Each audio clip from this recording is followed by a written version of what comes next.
ရှင်မချပါလေ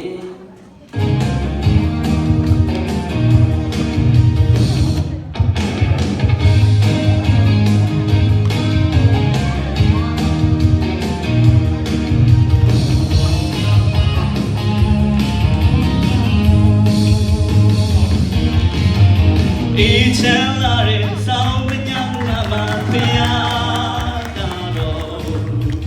နေရှိရဟာဒီကမ္ဘာလောကတွေ